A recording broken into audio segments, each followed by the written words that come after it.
തിരുനക്കരത്തേവരുടെ ആറാട്ട് കഴിഞ്ഞ് തിടം പേറ്റുവാനായിട്ട് ഭാരത വിശ്വനാഥൻ അമ്പലക്കടവ് അമ്പലത്തിൻ്റെ ഉള്ളിലേക്ക് ചെല്ലുന്നൊരു കാഴ്ചയാണ് കേട്ടോ. അവിടെ ഒരുക്കങ്ങളെല്ലാം പൂർത്തിയായി. ഇനി ആനയങ്ങ് ചെന്ന് കഴിഞ്ഞാൽ തിടം പേറ്റി ആറാട്ട് തിരിച്ചു പോരാൻ ആരംഭിക്കുകയാണ്.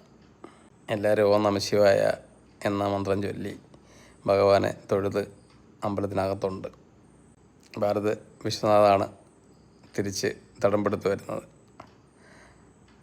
കൂടെയുള്ള ഒരു ആനയും കൂടി ഉണ്ട്. അതും കൂടി ആ അമ്പലത്തിൻ്റെ മുൻവശത്തേക്ക് വരികയാണ് കേട്ടോ. കരിമന്നൂർ ഉണ്ണി അവിടെ റെഡിയായിട്ട് നിൽപ്പുണ്ട്. അപ്പോൾ രണ്ടാമത്തെ ആൾ അമ്പലത്തിനകത്തേക്ക് പോയി. മൂന്നാമത്തെ ആൾ ഇപ്പോൾ റെഡിയായിട്ട് അമ്പലത്തിൻ്റെ മുന്നിൽ വന്ന് നിൽക്കാനായിട്ട് വരുന്ന വരവാണ്. ഭഗവാന്റെ ആറാട്ടൊക്കെ കഴിഞ്ഞു. അവിടെയുള്ള പൂജകളും എല്ലാം കഴിഞ്ഞു. എല്ലാവരും വളരെ സന്തോഷത്തിലാണ്. ഇനി തിടം പേറ്റിയാൽ ഉടൻ തന്നെ നമുക്ക് തിരിച്ച് അമ്പലത്തിലേക്ക് പോകാമല്ലോ. തീവട്ടിയൊക്കെ ഇവിടെ കത്തിച്ചിട്ടുണ്ട്.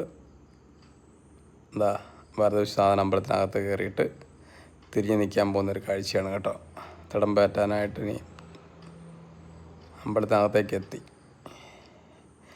ഇനി അവൻ തിരിഞ്ഞങ്ങ് നിന്ന് കഴിഞ്ഞാൽ ആ കാര്യം റെഡിയായി.